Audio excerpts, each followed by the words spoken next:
Welcome to our program on Kardec Radio. And now, here's our host, Dr. Vanessa Anceloni. Welcome, dear listener, to Kardec Radio. Today, the show is about caring for the body, eating disorders. We're going to have here with us Dr. Caroline Ross, who is an expert in the field of eating disorders. She will be here telling us why this happens, what we can do, and much more. We are here to heal our minds with new thoughts, nourish our souls. So Kardec Radio here kickstarts the program with our new segment, Got at Home, with Naur Fonseca and Gabi Ferreira. Listen to them and we'll be right back with you.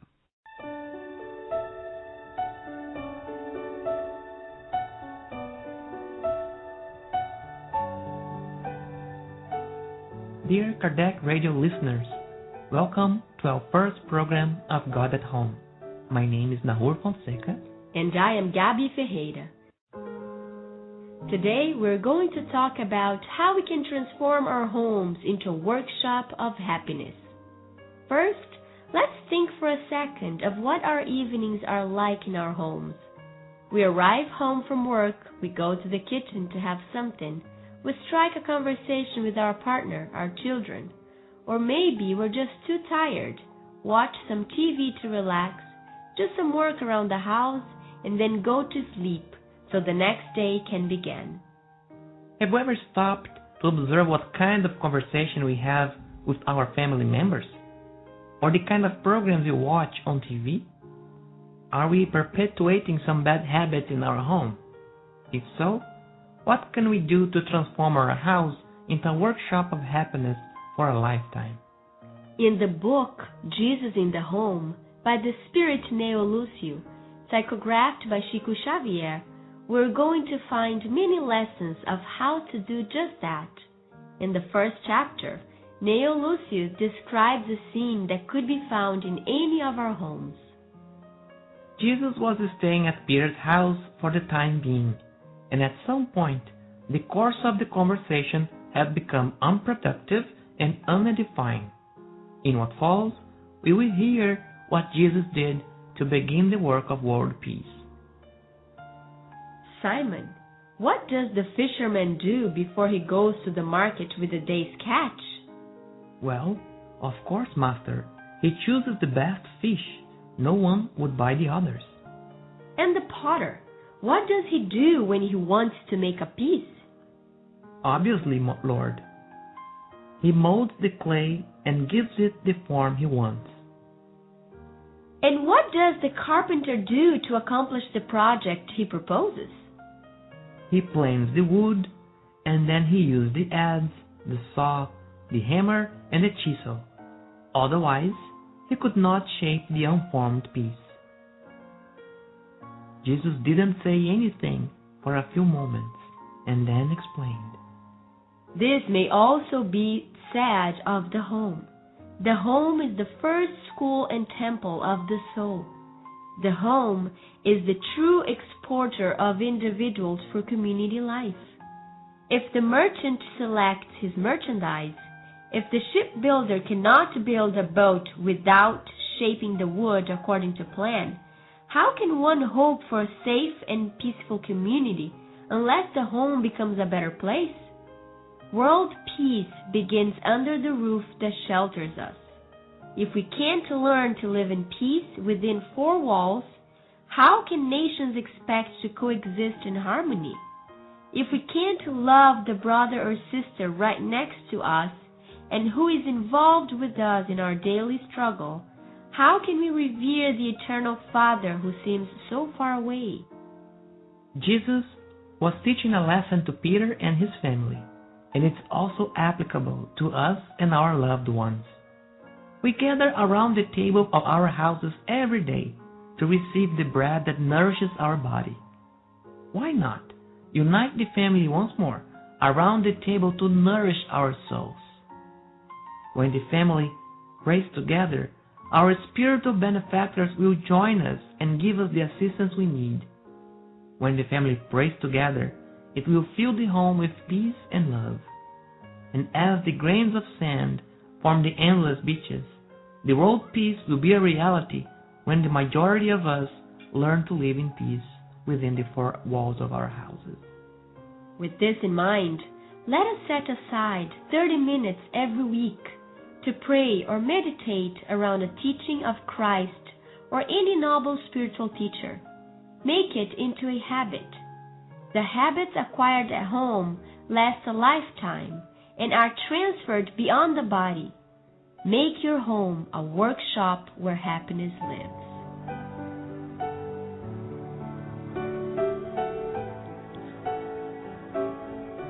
Yeah, dear listener, this is the new segment, God at Home, with Dr. Naur Fonseca and the Master in Education, Gabi Ferreira. They will be with us every week.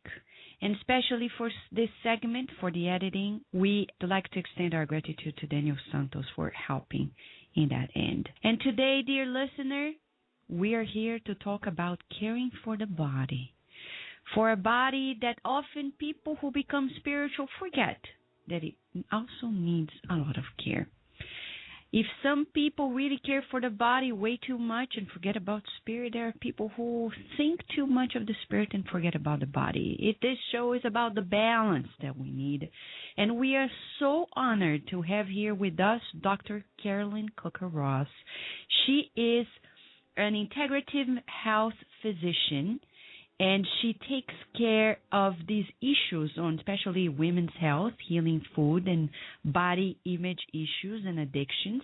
She is clinical assistant professor at the University of Arizona Center for Integrative Medicine, founded by the renowned Dr. Andrew Weil and directed by Dr. Victoria Maces. She is also a private practitioner in Denver, Colorado. She's the author of amazing 3 books that we'll be talking briefly here today: Healing Body, Mind, and Spirit, The Binge Eating and Compulsive Overeating Workbook, and also Miracles in Healing. Amazing books, very helpful and very practical at the same time. She's also a professional consultant to treatment centers, medical facilities, on eating disorders, weight management, addictions, and integrative medicine. She's a nationally known expert speaker. She's also the founder of Numinous Enterprises, which offers a line of nutritional supplements for those who are wanting to overcome eating disorders such as anorexia, bulimia, binge eating disorder, and obesity in general. She's also the host of the Vital Life radio show that broadcasts live every Friday at 10 a.m. Pacific time on the Voice America Health and Wellness channel. She's here with us, and we're so honored. And before we open the line to Dr. Ross, would like to share with you that today our Cardiac Radio Challenge, what is the difference? It's going to be here. The winner is here. John DeRosa from Virginia is here with us, and he's going to tell us his rationale to the Cardiac Radio Challenge. We'll bring him very soon also to talk to us about it, because he's the winner, and he's going to be receiving the 6 basic books of Allan Kardec. Dear listener, are you inspired? We are feeling so inspired as well, and this show is to empower us to a better life. After all, Kardec Radio is here to nourish our souls. And let us remember that Allan Kardec addressed the very questions about the importance of mind, body, spirit being aligned. In question and answer 723 of the Spirit's book, Allan Kardec was addressing the very issues of food as part of these natural laws of self-preservation. And 723, he discloses to us about the need to preserve our energies and health so we may fulfill the natural law of work. And the illuminated minds said, you should therefore eat according to the requirements of your own physical organization. dear listener, tonight or this morning, depending on where you are on the earth, because Kardec Radio listener is in more than 57 countries.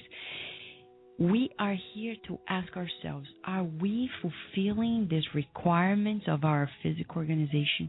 Are we overloading our physical bodies with junk food or not enough food? We need to think about these issues because it's all about being compliant with the natural laws of life for our own benefit, for our own happiness. And to kickstart the show today, we're going to leave with you this beautiful inspirational message by Emmanuel through Chico Xavier entitled Only Today in the CD and also book Enlightening Messages published by the Spiritist Society of Baltimore. You can acquire this book and CD by logging on to the Spirit Society of Baltimore's website at its bookstore. Let us listen to this and open our program with the highest tone of happiness, joy, and empowerment.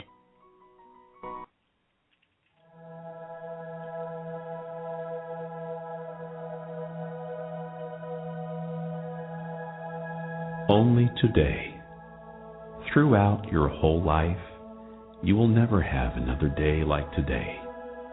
Remember this, and attend to all good that you can do. Be useful by helping someone. Pay heed to your duties. Happiness and peace, hope and care are what you wish to sow in your path. Joy and favor are gifts that you wish to offer. Relationships that you need to mend, courtesy at home, the most simple and the most demanding work. Review, readjustment, corrections, forgiveness, signs of care and esteem, spiritual support during the work that you embrace and bless. Not one of these things should you delay or leave for later, because time will not return. In a day like today, you only have once.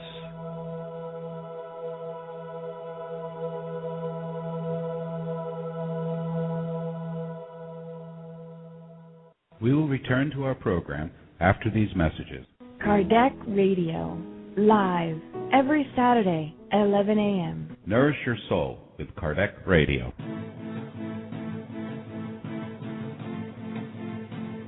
The International Spiritist Council is organizing and promoting the 7th World Spiritist Congress, which will be held in Havana, Cuba on March 23rd through the 25th of 2013. The Congress theme will be Charity and Spiritual Education in Building a World of Peace. 150 years of the Gospel according to Spiritism. For more information, please visit www.7cem.org.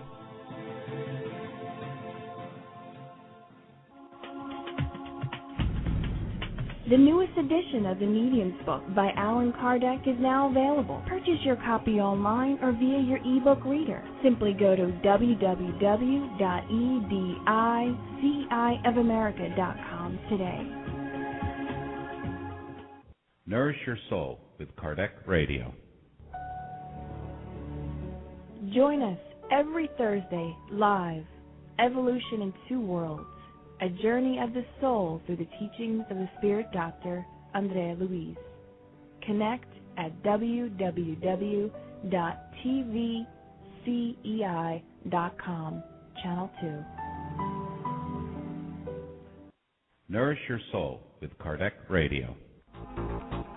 Available for purchase the book, Disobsession, psychographed by the medium Francisco Cândido Xavier. In this book, the spirit André Luiz recruits new groups of workers of goodness whose intent is to aid in the readjustment of those no longer in the physical plane. Learn more by purchasing your copy at www.sgny.org. And now we return to our program. Dear listener, it's all about caring for the body. As we said at the beginning of the program, we need to care for the physical constitution as well, many people think that being spiritual is all about, the spirit, the mind. They forget that when we incarnated, the body is the main tool for our progress. We need care for the body. How do we do it? We know we're living in an era of extreme obesity, and we often don't know what to do. So that's why Kardec Radio is honored to have here today with us Dr. Carolyn Ross. She is here with us as the expert in the field. She has written 3 books, and we're going to talk about this and much more with you. Hi, Dr. Ross. Thank you so much for being with us at Kardec Radio today. Thank you for having me, Dr. Anzalone. It's a pleasure to be on your show. Dr. Ross, we are living in an era of extreme overweight and obesity. Is this something of the new world? Well, I think eating disorders in general reflect the culture, and it's been interesting in our culture over the last 50 years or so that there's been just an increasing amount of fat phobia and focus on appearance. And I think your show is a great place to discuss this, because one of the things that I think fuels the increase in both obesity and other eating disorders is this attempt to look a certain way to meet a certain cultural ideal of thinness. And that can fuel both anorexia as well as binge eating disorder and obesity.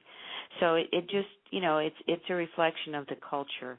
And most of the eating disorders really exist, and most obesity really exists in westernized cultures. And there have been studies, actually, that show this. There was a famous study done in Fiji where the incidence of, the anorexia and bulimia were very low until the introduction of Western TV and that portrayal, of the thin ideal. So I think it's part and parcel of our modern society. And as well, this focus on appearance really takes us away from nurturing the spirit and, a deeper focus. And I think that's been also important. That's so interesting. You're mentioning this, and it reminds me that historically there was a time in ancient Greece that being chubbier was the feminine ideal, for example. And nowadays we are on the other extreme, as you said. And you don't even have to go back to ancient Greece. Just look at icons of beauty from the 50s and 40s in our country. Marilyn Monroe, Jane Mansfield, they were more, voluptuous, more curvy. And now you have icons of beauty like Megan Fox and Angelina Jolie, who are much, much thinner. And if you look at the Miss America pageant winners over the years, that curve of weight has gone steadily down, so that the more recent winners of Miss America have actually been in the anorexic range. Their body mass index has been below what is considered healthy and normal. So it's, I think it is a problem of our culture somehow being overly focused on appearance and also on this super, super thin ideal that most women can't really compete with. We have to engage in very extreme dieting or starve ourselves in order to get into that thin ideal. And Dr. Ross, are there studies already that would try to explain or hypothesize explanations on why this thin ideal has become an ideal? Where does that come from? Because we're living a paradoxical age where we have this ideal, but people are becoming so obese at the same time. Yes, well, obesity is almost a direct result of the portrayal of the, beauty as being, especially for women, as being very, very thin. I think it's a good question as to how we got there, and I really don't know the answer to that. I think, a lot of this comes from some of the modeling and fashion world, where in the fashion world initially models may have been 10 or 15% thinner than the average American woman, but now they're almost 25% thinner than the average American woman. And models are modeling agencies and fashion scions in society are using younger and younger girls to get that thinner look. So now you may have heard about the controversy of new models who are only 14 years old.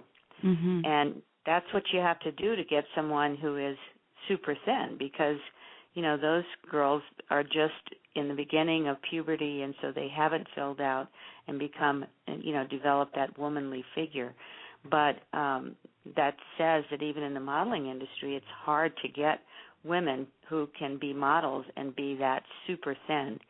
And there have been many instances of models who've died of anorexia or bulimia because they've been trying so hard to stay in that thin range. Dr. Ross, in regard to anorexia, for example, and bulimia, as you said, what are the possible psychological underpinnings of such disorders? Well, I think the studies are pretty clear. There's a genetic component for a part of that, and we say that, you know, genetics can load the gun, but environment pulls the trigger. Mm-hmm. And what that means is you may, if you have a close family member with anorexia or bulimia, you're 12 times more likely to have anorexia and 4 times more likely to develop bulimia. So that genetic component gives you a predisposition to the disease, and the same goes for binge eating disorder and obesity. There's a strong genetic component.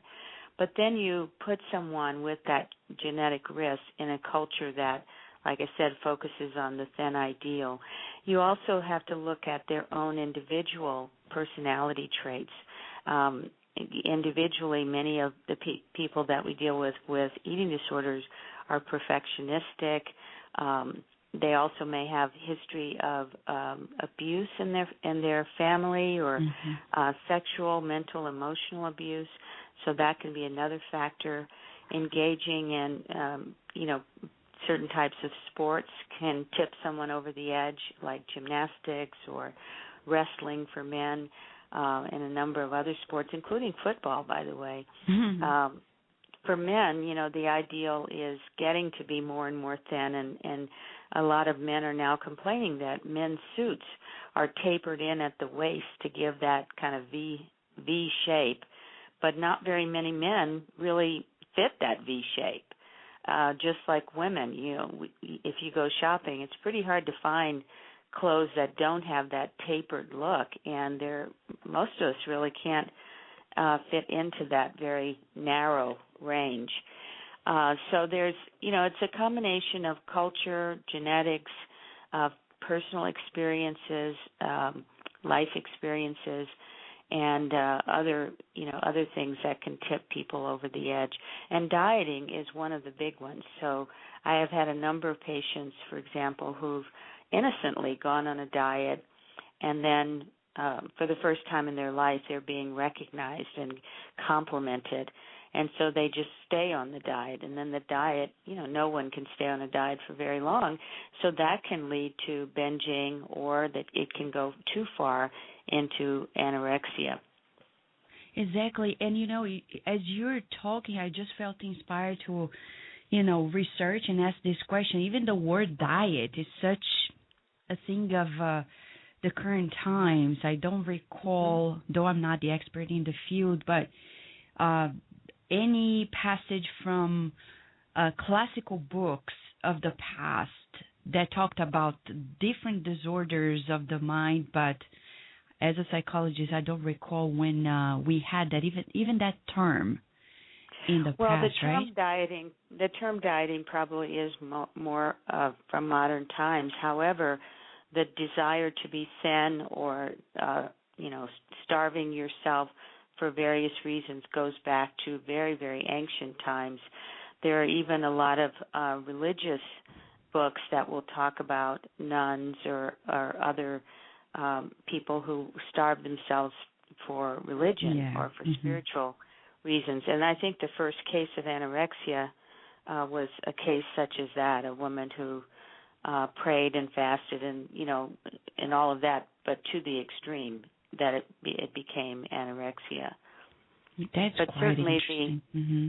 Yeah, but certainly the notion of, starving yourself or changing what you eat to look a certain way is really much more of a modern phenomena. And unfortunately, it's permeating all levels of society now and all age groups. There have been studies that show that children as young as 3 years old have the desire to diet or feel dissatisfied with how they look or think that they may be fat.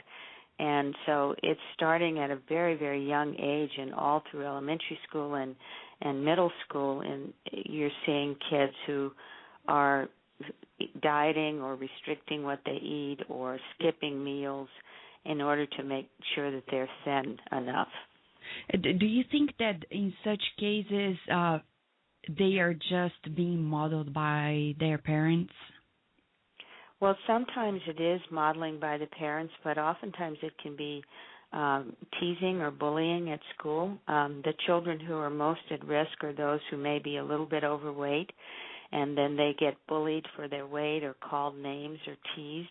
And there's a very large study that's very well done out of the University of Minnesota that looked at this, and they found that bullying by peers is one of the main contributing factors to the development of a disordered eating pattern.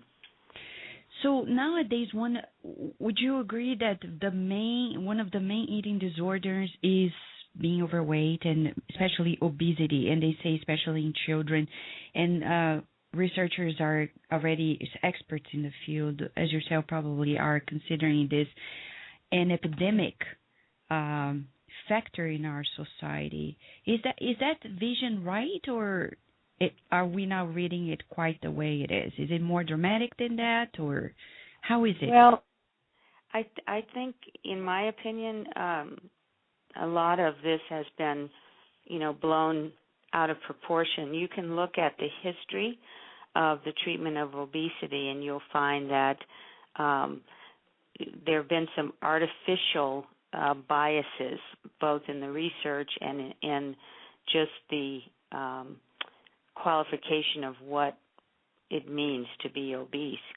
So, people who are, the onset of the use of certain measures such as the body mass index, and also the shifting of the appropriate body mass index has changed in the last 20 to 30 years, so much so that people who and this happened really overnight, where a group of experts got together and said, from now on, body mass index or weight of such and such is going to be considered overweight or obese. And overnight, something like 31 million people, while they were sleeping, were named obese, or overweight. And so that's a little bit of the artificiality that we're experiencing, that people who are really normal size, a woman who's a size 10 or 12 is now considered overweight. And I think that has pushed it too far, and that's been a struggle throughout since the beginning, when we started using the tracking weights and using the ideal weight tables that were developed in the United States by the Metropolitan Life Insurance Company, and they did the same thing. They shifted that number down so that a woman who was 5'3" and weighed 140 pounds in 1 year was average weight, and then the next year she was considered overweight. So I think we have to really look at that, and I think that is causing a lot of hysteria and more extreme dieting than it should. And the same thing for children. My concern about the focus on childhood obesity is that we're starting to use some of the extreme measures to in children to help them lose weight. And these extreme measures, like dieting, will set children up for a lifetime of dysfunctional eating and probably for eating disorders. So, we now see the gastric bypass surgery and the other bariatric surgeries being used in teenagers, and that is a very, very alarming, because those types of surgeries tend to cause nutritional deficiencies at a time when a person, a teenager is in their biggest growth phase of their life practically, and their brain is growing at a rapid rate and so on. And if they are then put in having bariatric surgery and then have deficiencies of vitamin D and some of the B vitamins and calcium, just imagine over the lifespan what that's going to cause for them in terms of health risk. Obviously, there's some health benefits. They've been able to show that it reduces your risk for diabetes and so on. But I think we need to have better studies to show whether or not these are safe. So in terms of children, I just want to make a couple points. And one is that children are growing and changing. So if I look at I have 3 sons, and if I look, for example, my youngest son, when he was between the ages of maybe 10 and 14, would definitely have been called pudgy or, overweight, and had to shop in the husky section of the clothing store. And yet, without dieting, without changing anything that we did in our home, when he was 16 and 17, he went through his growth spurt, and now he's, 6 feet tall, and he's solid muscle, and, he has no problem with obesity. So if I had started him on a diet, I shudder to think what would have happened if I had said, I think you're overweight and we need to put you on a diet. I think it would have been a disaster. I know it would have been a disaster because you change how a person views themselves. And so I think the second thing is that we need to teach our children about the body. And one thing to know about the body is that, before puberty, children look very different, and they mostly look like people in their family. So you can say to a child, which I said to my son, look, yes, you are a little bit pudgy right now, but your brothers went through the same thing, and they all kind of, were a little bit pudgy before puberty, and then when they went through puberty, everything changed. So we're going to wait and watch because that's the way our family does, our family body shape and size changes. But without that understanding, he could have felt stigmatized because he wasn't as thin as some of his friends. And so I think it's important to look in your family and see what the growth patterns are and to really educate your children about the changes in their body. I had a young girl in my office just yesterday, a beautiful 18-year-old who was saying that she's fat. And in point of fact, she was not fat. She was very tall, and so I can understand how she feels bigger than her peers, and that may make you feel, like your body size is just too much. But she's 5'9", and she was the perfect weight for her height. And so I had to, take some time to just talk to her about this is normal, and yet you have to realize that you've grown very, very fast, and it takes a little time to get used to the changes in your body, just as it does for all of us, Mm-hmm. So that's the important thing for children is just to educate them. And obviously if you have a child who is 400 pounds, you have to intervene, but hopefully you would intervene by teaching them healthy eating habits, encouraging them to exercise as part of your family does, and doing it that way. But Dr. Ross, in regard to that issue, you're talking about the needed balance and the awareness, but at the same time, it's pretty hard for parents who are very obese. We're not talking about being overweight, obese, who already have gone to diabetic levels, etc., in a very early age in their lives. How can they teach their children something that they cannot do themselves? I think that's a very good point, and most of the childhood obesity programs that I know of that are really, really good actually work with the entire family, and it's just for that reason. Because if your parents are obese, and likely they are if you're obese, then they don't know how to eat in a healthy way, or they've been unable to do that.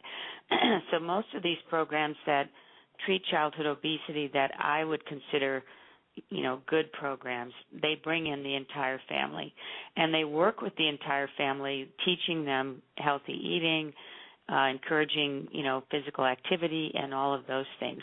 And I think that's an approach that's worth taking. But we cannot continue to stigmatize children for being overweight. There's a new Walt Disney installation that's going up at one of the Disneylands that shows characters called things like Lead Bottom and the Glutton.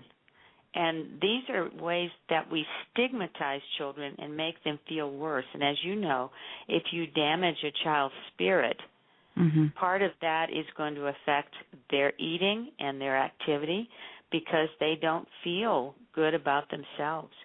So we're talking about, my approach is always to work from the inside out, not to focus so much on the number on the scale, but to focus on what's causing that number to go up, rather than just trying to bully people into losing weight, shame them into losing weight, or, make it their fault that they are overweight.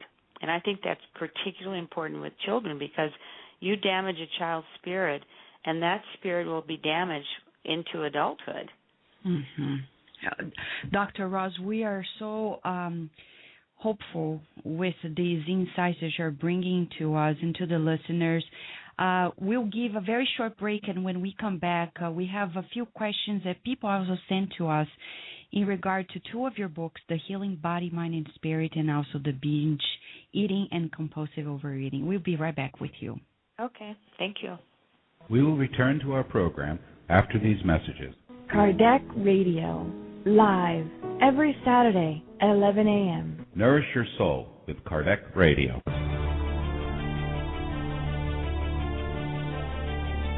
Now available for purchase, the book Chico Xavier, Medium of the Century by Guy Léon Playfair. This is the first biographical and critical study in English of one of the outstanding mediums of all time, through whom more than 450 books were received by automatic writing over a 70-year period, few of which until recently were available in English translations. Purchase your copy today at www.roundtablepublishing-uk.com www.roundtablepublishing-uk.com. The newest edition of the Medium's book by Allan Kardec is now available. Purchase your copy online or via your ebook reader. Simply go to www.ediciofamerica.com today. Nourish Your Soul with Kardec Radio. Join us every Thursday live. Evolution in Two Worlds. A journey of the soul through the teachings of the Spirit Doctor, Andrea Luiz. Connect at www.tvcei.com, Channel 2. Nourish Your Soul with Kardec Radio.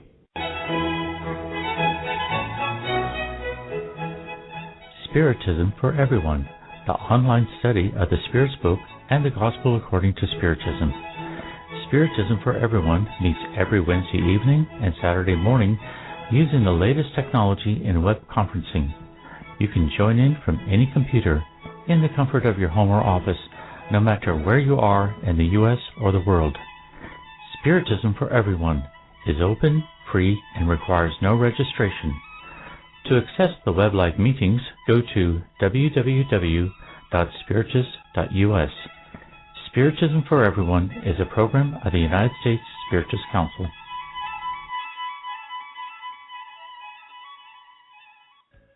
And now we return to our program. Dear listener, we're talking about caring for the body and understanding, caring for the body, understanding eating disorders. And we are here with Dr. Carolyn Ross. She has a very resourceful website, www.carolynrossmd.com, with information, products from books to her whole line of health products, the Vital Life, and a lot of information. Dr. Ross, we were just talking about obesity in children. It's so difficult because, as you say, there is a mind-spirit component to the disorders as well, such as obesity, right? And in your book, Healing Body, Mind, and Spirit, you talk about the combination on this view of it's beyond the body. As you're saying, when somebody is obese or overweight, it's not only the physical that is in need of some form of therapy, also the mind, spirit. How can the listener understand a little bit more about this approach? Well, what I'd like to say is that, first of all, it's not about food, because I think most of the focus on obesity and eating disorders is about what you eat, whether you're eating too much or not eating enough, and so on. And so if you can just accept and understand that eating disorders and obesity are not about food, they're about how we use the food, how we use the food to help us feel better, to help us deal with stress, to deal with the pain in our lives. And so we really, the importance is to dig a little bit deeper than just, the behaviors that people are having. And yes, we want to focus on helping people learn to eat more healthily, but we also have to look at kind of the root causes of their issues. Were they bullied as a child? Did they grow up in a family where one of the parents was alcoholic? Were they abused when they were younger? These kinds of things leave their mark on our body, mind, and spirit. We also have to look at, whether people have depression, anxiety, other kinds of medical issues that can contribute to eating problems and weight problems. And those need to be treated. And then we need to teach people ways, individuals who struggle with their weight or struggle with an eating disorder need to have another way to deal with their emotions, their shame, their guilt, their fears, and so on. So they need to learn new skills to deal with, to cope, that don't involve just using food in that way. And finally, I think it's very important that people with eating disorders and obesity connect mind and body and spirit. And so that's why I named my book Healing Body, Mind, and Spirit. Mm-hmm. Many of my patients who suffer with an eating disorder, they're in their heads all the time thinking about, what are people thinking of me? What should I eat? How can I keep from eating? What's my next diet? All of that stuff. And they have lost that connection with the body. And I say that, and with the spirit often, I say that the body is the reservoir of all the wisdom that we need in order to be successful in our lives. It's not our brain that's the source of wisdom. It's the body and the spirit. And so if we can help people through the use maybe of alternative therapies such as acupuncture or meditation or energy healing, prayer, any of those ways to help them reconnect with their body and their spirit, that's where the deepest anchor is for healing. And, when you anchor into your spirit, it's about being true to who you are and accessing that deeper inner strength. And that's what it really takes to heal from one of these conditions. Obesity has been, had the bad rap that people who are obese are they lack willpower. And it's really not at all about willpower. And it's not just about how much you eat and whether you are active. It's about why we can't be in our bodies, why we can't connect to that deeper level of ourselves and be authentic. And it's about our spiritual wounds and how can we heal those. And until we really get serious about doing that and stop fostering, even in the government, fostering dieting as the way out of this mess that we're in, I don't think things are going to change. We've been dieting for 50 years, and the levels of obesity have just gotten worse and worse and worse. And you can look at maps of the United States that show that, even as much as 15 years ago, there were no states that had obesity levels more than 30%. And now, in 2012, the level of states with obesity in their population greater than 30% is enormous. And there are very few states. I think Colorado is the only state in the United States that has a level of obesity less than 30%. So that just shows to me that our focus on dieting has utterly failed, and we really need to look at another approach. Dr. Ross, what is the Colorado secret?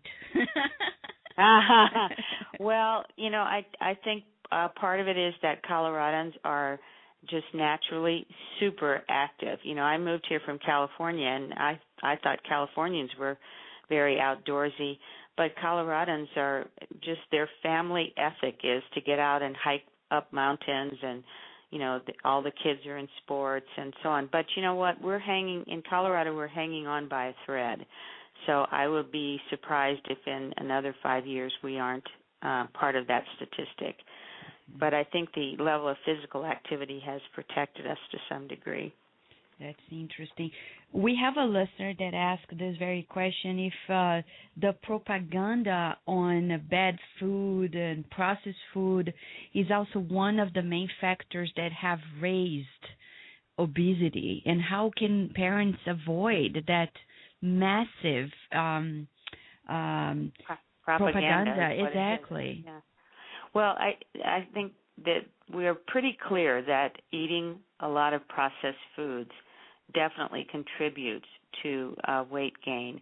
And that's a simple biological phenomenon, which means that if you're eating foods that break down into sugar very quickly, all of our foods, like fruits and vegetables, break down into glucose or sugar in the body. That's the way the body works.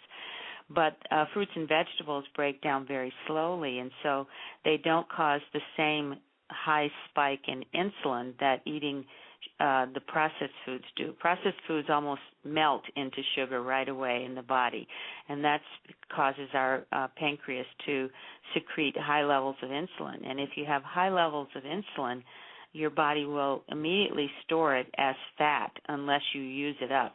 So that's why someone who's running a marathon can take shots of glucose and not gain weight, because they're immediately using that sugar up. But for most of us, we are not. We're eating a couple donuts, we're drinking coffee with sugar in it, then we have, some other processed food for lunch and dinner. And so our bodies are not burning up that sugar, and insulin then causes it to be stored as fat. So that's definitely important to know. And so what can parents do? You are the parent, so it's important to recognize that you have the power in this situation, especially with younger children. Now, if you want to be your kid's best friend, then, buy them candy and all the other things that a lot of their friends are getting. But if you want them to be healthy, in your home, you will provide them with healthy foods, fruits and vegetables for snacks. Whole grains such as brown rice and couscous and quinoa as part of their meals. You will give them good sources of protein at every meal. And, there will be treats, but treats are not an everyday phenomenon. When I hear parents say, well, I feel like I have to reward them for going to school every day or whatever it is. No, a treat should be something that you give once or twice a week, and that's your dessert. So what I see parents making a mistake of is when their children protest, and why can't we have, soda, and why can't, then the parents give in. And then you've lost your power. So when I raised my kids, all of whom, by the way, are extremely healthy and health conscious, I never made a big deal about it. I tried to educate them and say, these carrots are really good for your eyes. And I don't know if you know, but if you eat broccoli, it'll make your bones strong and things like that. But I made it a very casual thing. But in my home, I did not have, gigantic liter bottles of soda that we would drink at every meal and other things like that. Soda was a treat. For us it was pizza night on Friday night, and we'd have a pizza and soda. But I knew that they were eating other things when they went to their friend's house. But I set the example in my home, and that's the only thing you can do. You can't change the culture, but you can teach your children and provide them with healthy options in your own home. And I think that's something that we really need, parents really need to get back to doing. Dr. Ross, we need all those words to be in your next book, because I really feel like parents need that empowerment that you're giving them. Nowadays, it's one of the programs we're going to talk about in the near future, which is how to empower parents as well. It seems that they are feeling so powerless with so many things that are out there, especially in regard to eating. Everything you said feels so right and seems common sense, but not quite, because people don't know, especially parents, how to educate their children in healthy eating.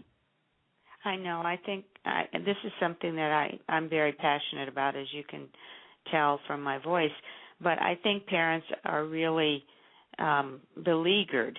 There's so many different influences. When I grew up, when I turned to one or two people to see what I was supposed to do as a parent. But now parents have many, many different stresses on them and different forces that are making them, if you're busy at work and you're tired, do you feel like cooking? So they end up just going through the drive-through. If you do that once a week, that's not going to kill your kid. But if you're doing it 2, 3, 4 times a week, yes, it is going to hurt your child. And at some point, we have to really step into our power as parents and say, okay, I may be tired. Maybe I can make a pot of soup that'll last for 2 days. And then, I don't have to cook one night. Or, maybe I can go to the store and get a healthy option for food. They sell so many different convenience foods that are healthy now. That you can piece together a meal, with a salad and a vegetable and so on. So I just think that we're abdicating much of our role as parents, and it's really hurting our kids. And then there's the other side of parents who try to control everything. They call them the helicopter parents, who freak out if their kid has a candy bar. Well, it's going to happen. You cannot keep them in a bubble. And so why make a big deal about it? Because if you do, then the kids are definitely going to want to do more of what they see is upsetting to you. So it's just looking at parenting from a larger perspective and asking yourself, what kind of human being are you trying to raise? And if you're trying to raise a selfish, self-centered, child who doesn't have good health, then okay, abdicate your role. But if what you want in 20 years or 18 years is to have a child who's healthy, happy, with a good mood that depends on food, who's active, which also affects their mood, their energy level, their motivation, then you have to do the basics. Mm-hmm. Dr. Ross, we have 2 questions that were sent to us at Kardec Radio email, and one of them is about your view on hospital food. Because in your book about the healing eating, the 5 prints in the book Binge Eating and Compulsive Overeating workbook, you talk about healing eating and hospitals. Do you think they are up to date with the healing eating? It's appalling. That's all I can say. I pray never to have to be in the hospital very long. I recently had knee surgery, and the food was almost inedible. It was so bad, and I think it's just a shame. It's a disgrace that, as the nation that has the kind of most well-respected health system in the world, that we have totally neglected the food aspect. So that's all I can say. It's a shame. Yes. And maybe if you get in the hospital, you need to have your family bring you food, because it's literally just horrific. You're right. And because you talk about healing eating and the 5 principles, and it's a book that we would recommend to our listener as an exercise for them and changing their mindset in their. Can you tell us a little bit more about it? Yeah, in the binge eating and compulsive reading workbook, which, as you said, is available on my website, I talk about that there are 5 levels that we need to address in order to heal at that deeper level. And the first level is just healing the behaviors. You know, if you're overeating or emotional eating, or you're starving or binging or purging, then obviously you're not going to be able to have great insights or connect spiritually if your body is malnourished. And even overweight and obese people are lacking in certain vitamins and minerals. So there is a level of being malnourished through all the eating disorders. And so first we want to work on those behaviors, but also at the same time working on the emotions that drive the behaviors. So many of our obese patients struggle with the emotion of anger, and they may eat to push down the anger. Other eating disorder patients struggle with shame or guilt, and whenever that comes up for them, then they either try to control it by not eating, or they may purge it through self-induced vomiting and other methods, and so on. So we have to first become aware of our emotions and acknowledge them, recognize, that their presence instead of trying to deny that I have so many women patients in particular who get angry and they'll say, "Oh, I'm not angry, I'm just frustrated." And so it's a form of denial that keeps us off balance in body, mind, and spirit.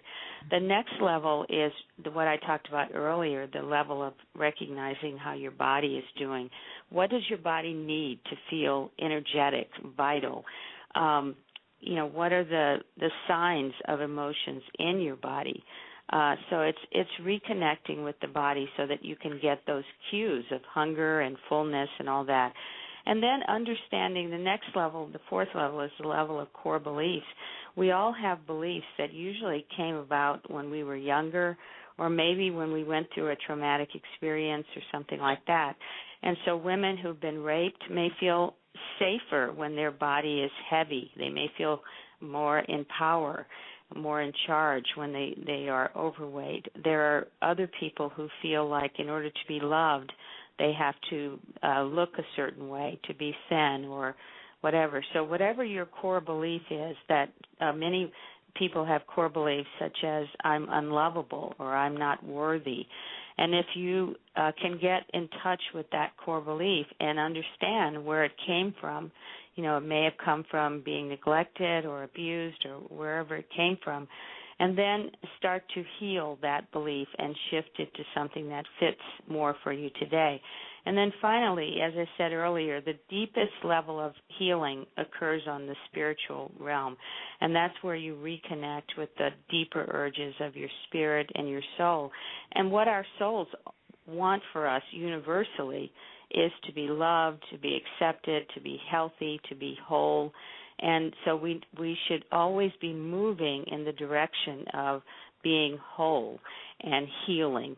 And that's where the connection occurs at the deepest level, and where you can access, your inner strength and really be your authentic self.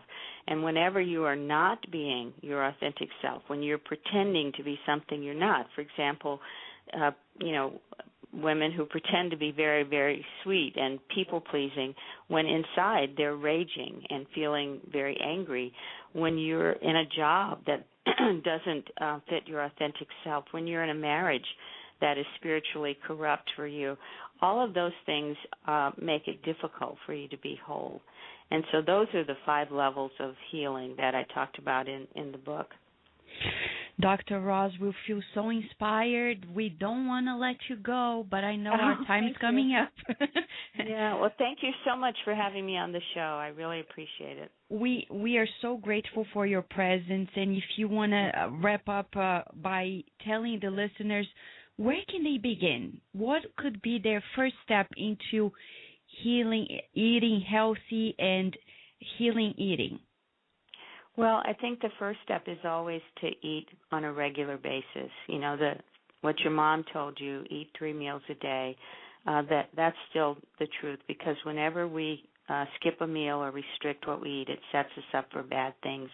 The second thing is to just look at for yourself the consequences of your eating disorder or your obesity and see if you're still willing to put up with those consequences or if you're ready to heal.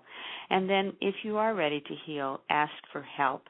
And once you ask for help, recognize that this is not going to change overnight. It's a process. It will probably take 3 to 5 years of, pretty consistent effort for things to be completely healed.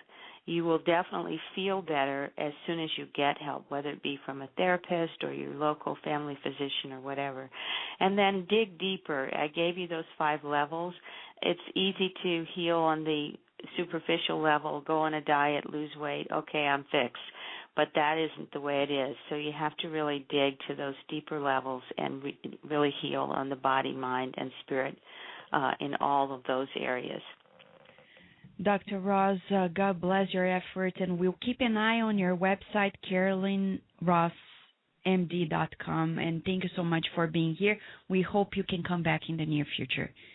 Anytime. Thank you, Dr. Anzalone. I appreciate your invitation. Thank you. Dear listener, are you motivated? Yes, we are as well. We're so honored to having had Dr. Carolyn Ross here with us. She's so inspiring because she's very down to earth. She doesn't propose impossible routes for healing and healthy eating.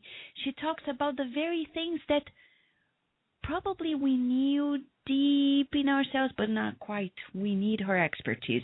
So we would recommend go to her website, CarolynRossMD.com. She has amazing books from Healing Body, Mind, and Spirit, Binge Eating, Compulsive Overeating, or workbook, Miracles in Healing. She has a beautiful approach on health eating, health in general, and especially for families to go back on track. We're going to give a short break and come back with you because we have here with us the Kardec Radio Challenge winner, John DeRosa. He is here with us, and he's going to talk very soon about his approach on the challenge that we laughed at Kardec Radio and much more, the segments on Spiritist Moments, Spiritism in Your Life, and a lot more about the upcoming shows of the month of March. We'll be right back with you. We will return to our program after these messages.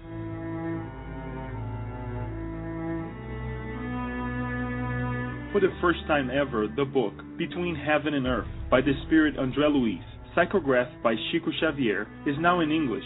This is a novel that offers information about the relationship that exists in the activities of the Spirit on the 2 planes of life. Purchase your copy today at www.edysayofamerica.com.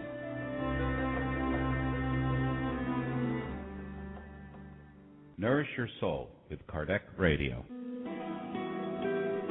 Now in English, the book Action and Reaction by the Spirit André Luiz, psychographed by Chico Xavier.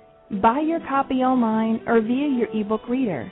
Go to www.edysayofamerica.com today.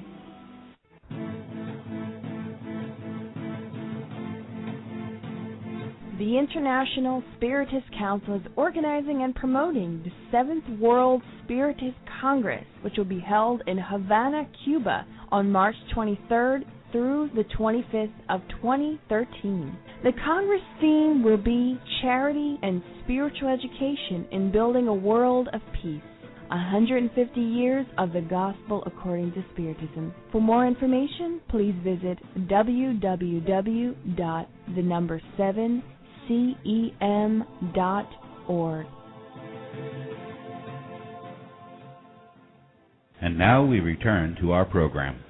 Dear listener, we are talking here about caring for the body, and we were inspired by a passage that is in the Gospel according to Spiritism, chapter 17, Be Perfect.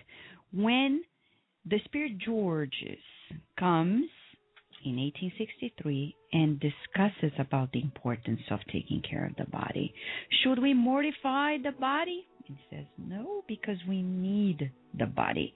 And we need it so much that he says, being heedless of the needs of the body are being heedless of the needs that are indicated by nature means to be heedless of the law of God. So love your soul, but care also for your body, the instrument of the soul. There's much more. You go there and read it, because Allan Kardec also addressed these very issues. Should we eat a certain type of food? Should we stop eating animal food, for example?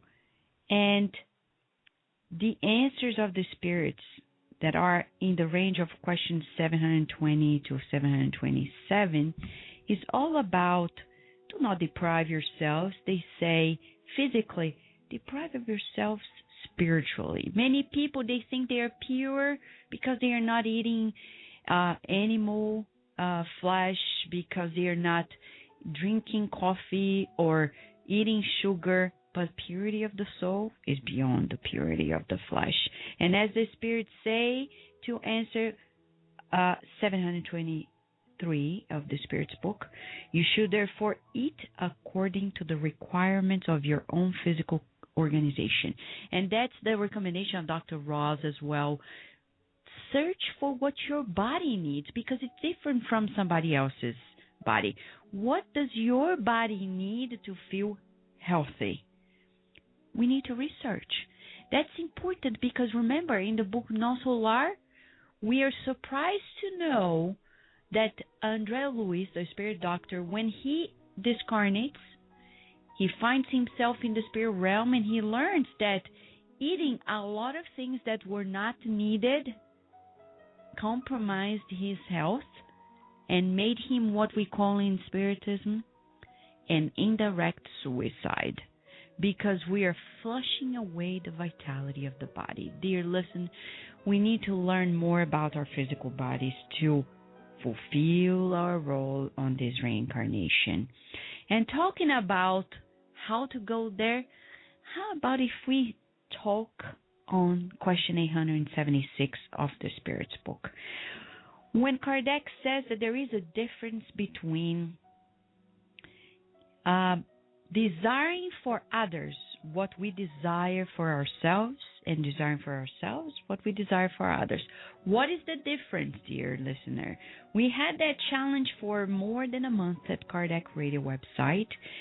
People kindly have submitted their discussion on the topic, and the committee has been very grateful to everyone who participated and helped in that effort, trying to address the difference that Kardec proposed. And finally, we got a winner. John DeRosa from Virginia is here with us at Kardec Radio, and he's going to share with you his point of view on why Kardec mentioned that there is a difference in those two statements. Hi, John. Thank you so much for joining Kardec Radio today. Hello, Vanessa. Nice to be here with you. And, you know, we are, first of all, congratulations, and thank you so much for submitting your understanding on Kardec's input on the difference between the two statements. Can you share with our listeners your take on that question? It's always been interesting to me ever since I was a child. I've always wanted to either fix things or help people, and I guess it just kind of continued all throughout my life. And I really never put two and two together about that statement that you hear that Christ gave about treat other people like you want to be treated. And then Allan Kardec turns it around on you, and you asked the question on the website. And that kind of got me thinking as to, I guess that's what I've been doing all my life, is really practicing that in very, very, very subtle ways that all too often you really don't give much thought to. It's kind of isn't that the way you're supposed to be? Aren't you supposed to treat people this way all the time? And that was what led to what I wrote in the response, if that makes any sense. Yes, and as Kardec says quite clearly, because when he asked the spirits on question 876, he says, outside the rights consecrated by human law, what is the basis of justice founded on divine natural law? And the spirits answered saying, Christ has told you, do unto others whatsoever you would have them do unto you. And then Kardec comes after the long explanation of the Spirit saying, the criterion of true justice is in design for others what we would desire for ourselves, and not in design for ourselves what we would desire for others, which he says is not the same thing. Right? Correct. Yes, and that... So, that go ahead. Or that's what made me give some thought to the response, which with me it just kind of I think it's just sort of a natural thing that may have been developed in some of my past lives, but I know certainly in this one it's always been this desire to help, and sometimes I've been, as my wife tells me, sometimes I've been overwhelming to people in my desire to help them. Your previous guest, that Dr. Ross there, I can certainly identify with, because I've been overly helpful to many people as far as nutrition is concerned, because that's one of my hobbies is nutrition. And now, thank goodness, Spiritism is becoming a part of that. I'm rounding myself out between nutrition and the Spirit. All right, John. Thank you so much for participating in the challenge, and congratulations on being, the selected person for your way of addressing the question. And we hope to have you around as the audience in Kardec Radio. Thank you. Thank you, Doctor. Bye-bye. So, dear listener, isn't that a joy? It is a joy to have people around the world helping out and sharing their point of view. By the way, we are going to have a phenomenal programs this March as well. And we have already updated our website with a few of them that you see disclosed out there. But before I tell you more about what's lying ahead, I'd like you to take some time and listen to these phenomenal segments on the Spiritist Moment with Kirsten DeMello on nourishment, followed by Spiritism in Your Life, Self-Esteem by Dr. Magalhães.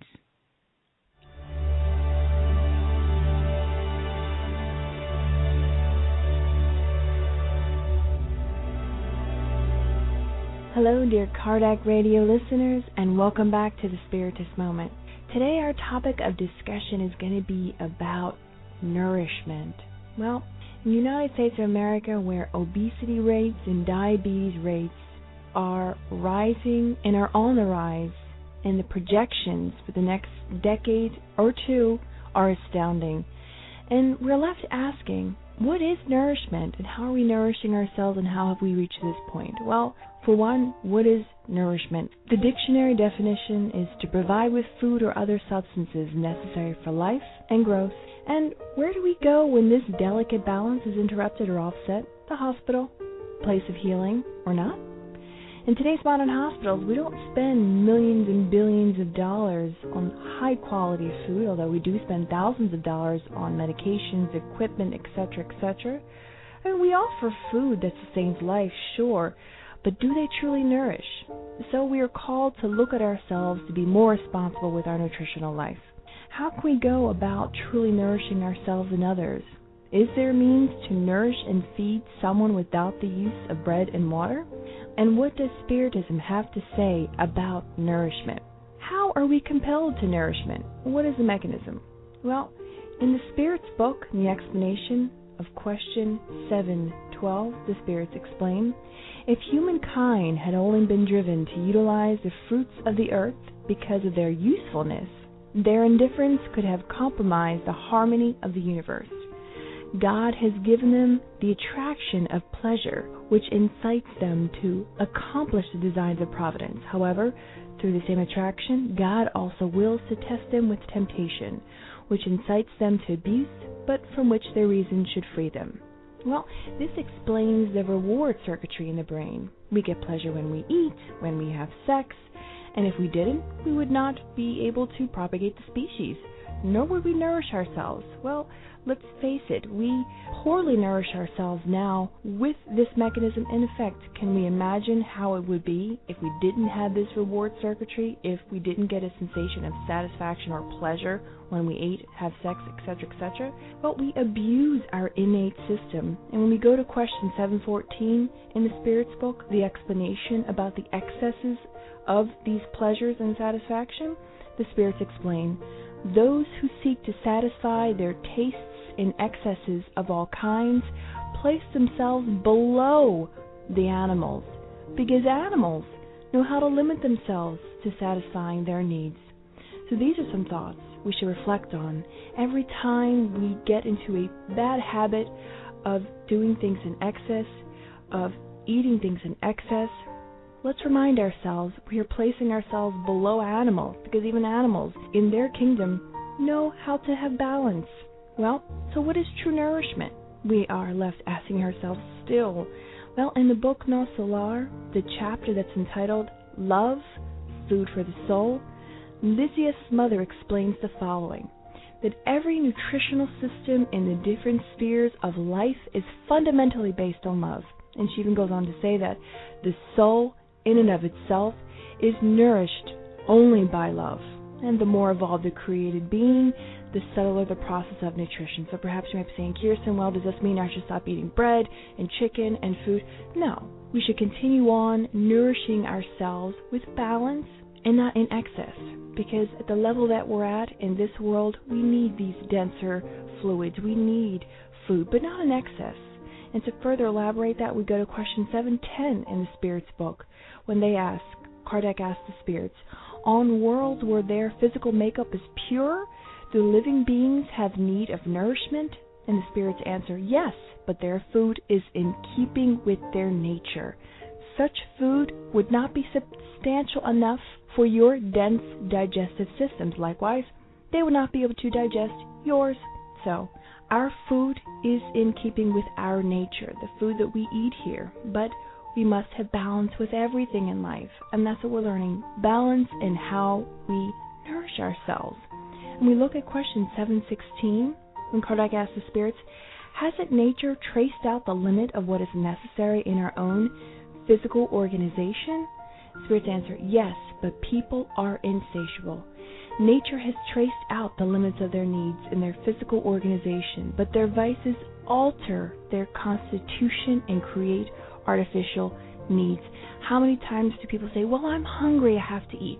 Well, we create this artificial need inside of us to overdo it for these excesses of all kinds. The last thought we want to leave you with, dear friends, for us to ponder about, something Jesus said when he said, love one another. It wasn't just for charitable purposes he said that alone, but if love is the true nourishment for our souls, he also is teaching us to nourish one another. And Lysias' mother in No Solar, in the same chapter, explains that friendly words, gestures of kindness, mutual trust in the light of understanding and fraternal interest are the solid nourishment of life itself. So, when we are practicing these acts of love and kindness, we are offering to our fellow men and women nourishment. If we say we don't have material means to donate money or goods, well, we can give them our heart with kind words, non-judgmental thoughts and prayers that will help elevate those who are suffering. Those are the true nourishments when we go and are assisting our brothers and sisters. Think kind thoughts. Love one another has a deeper meaning from this perspective. We are both being charitable and kind, but truly nourishing others. We are feeding their soul when we do such things. So, dear friends, these are the thoughts we leave you with, and many blessings.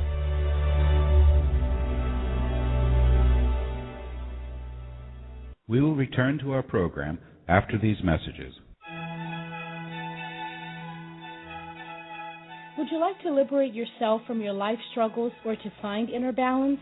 The Inner Journey CD has 3 beautiful visualizations that will help you bring harmony to your life. As Joanna DeAngeli tells us to, live in a way that you leave enlightening footprints in your pathway as if they were stars pointing out the pathway to happiness.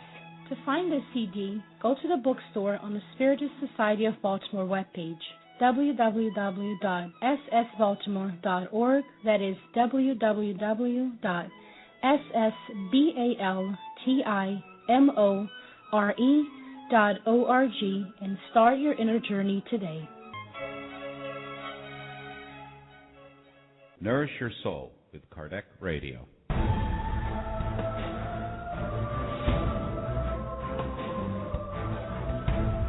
Available for purchase, the book Conception of God by Herculano Pires. In this book, Professor Herculano Pires writes about the impossibility to conceive nothingness and the logic of God's existence. Learn more by purchasing your copy online at www.sgny.org.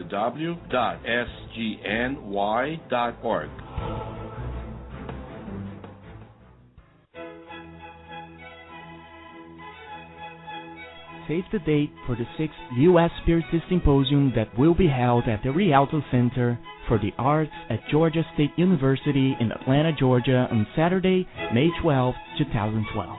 This year's topic is Love and Enlightenment, a Pathway to Self-Healing. Come out and enrich your mind, body, and soul. For more info, go to www.spiritistsymposium.org. And now we return to our program. Dear Kardec Radio listener, welcome to the segment Spiritism in Your Life. Today, we want to invite you for a reflection about self-esteem. Firstly, what exactly is self-esteem?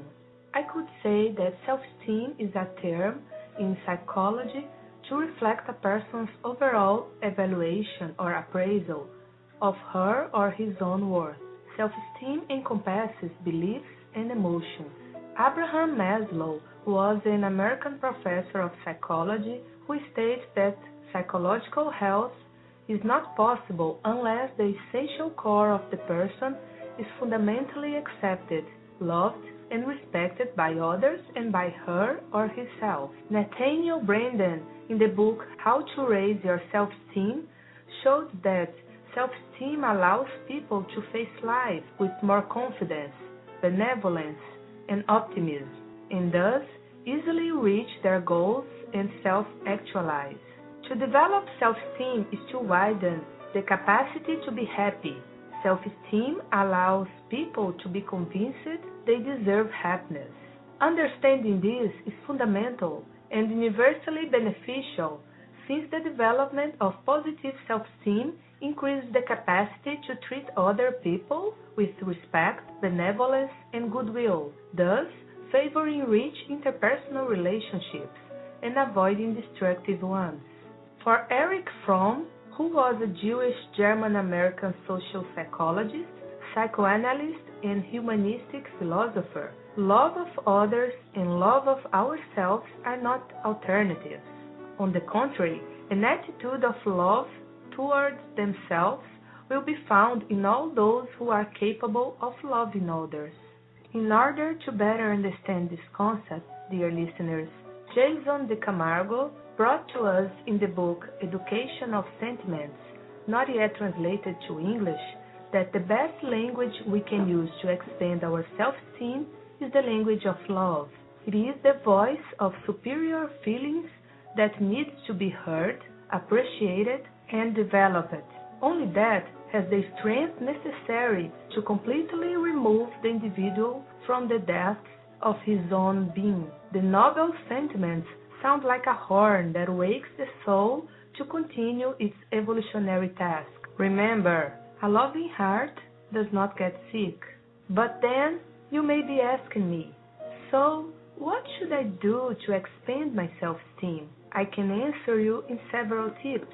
Number 1, self-knowledge is of great value to our improvement. A serene and honest analysis about ourselves will raise the points that deserve to be modified. Number 2, Accept yourself as you are. Each incarnation has a purpose, and it's up to you to find a meaning for it.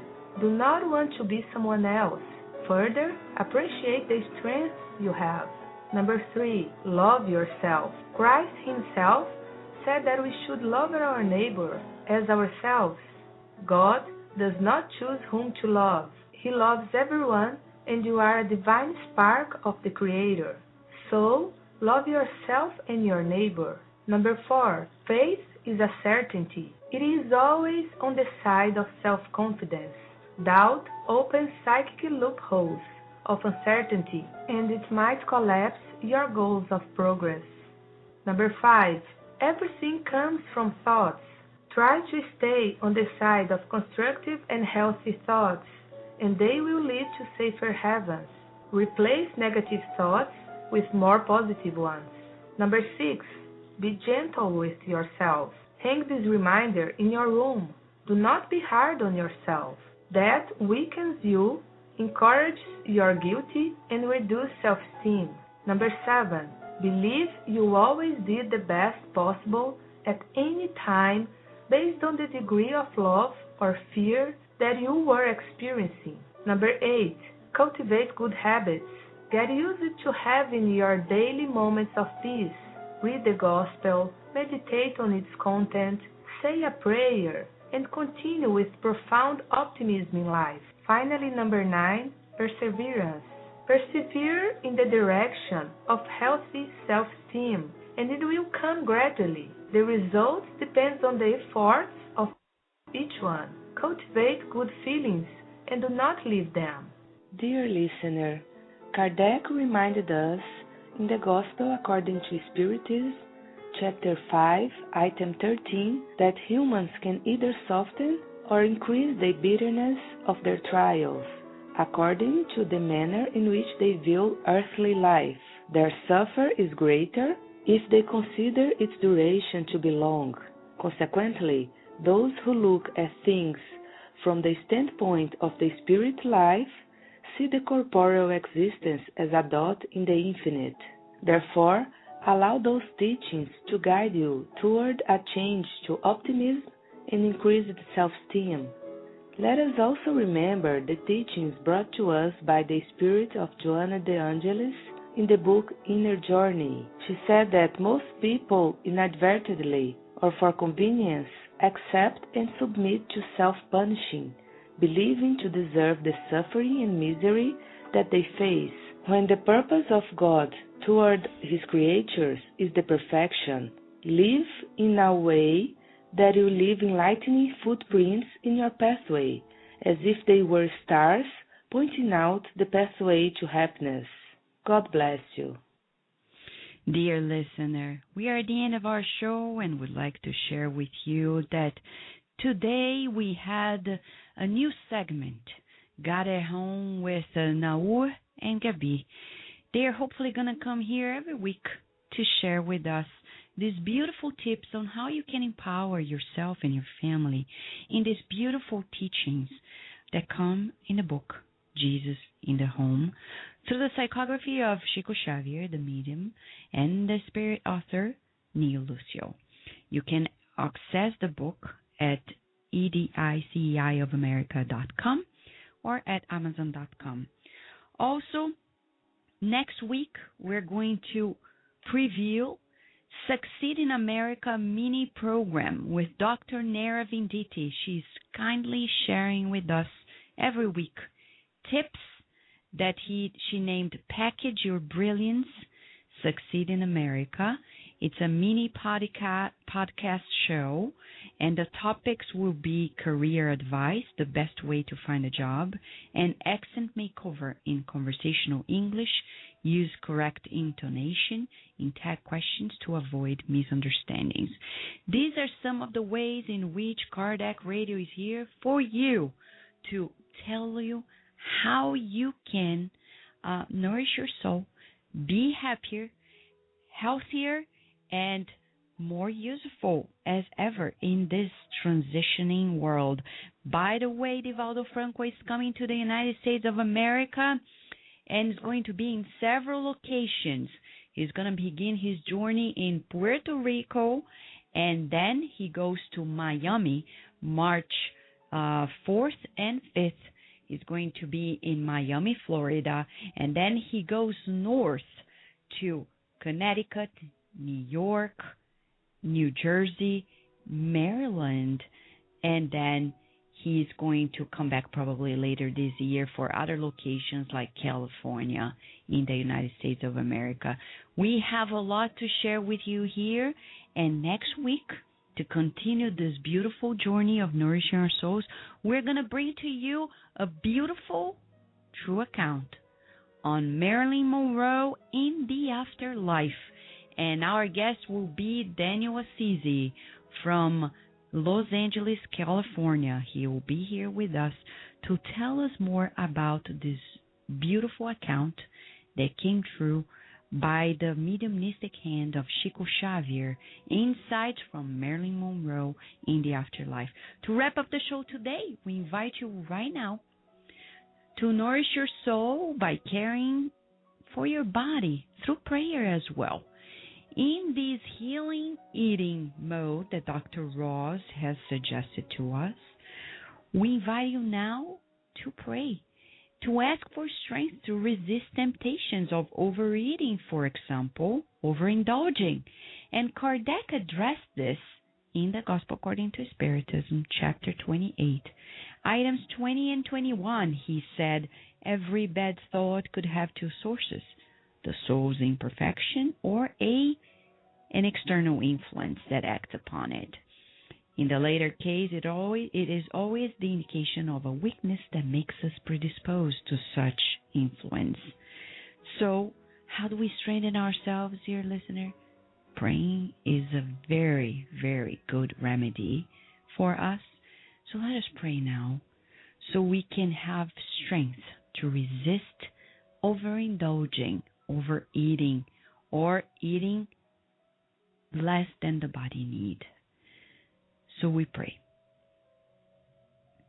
Almighty God, do not let us yield to temptation that may lead us into error. Benevolent spirits who watch over us, take this bad thought from us and give us the strength to resist the suggestion of ignorance. If we do yield, I will deserve the atonement of my wrong in this life or another, for I am free to make a choice. Dear God, we ask for your special blessing to Dr. Carolyn Ross, who kindly shared her expertise with us to nourish our souls with hope that we are in control, managing our lives to better directions. May you bless all of our listeners today and always, and may we become always better citizens in this world by sharing this news with everyone in our lives. Thank you, dear listener, and we'll see you in a week with Marilyn Monroe in the afterlife.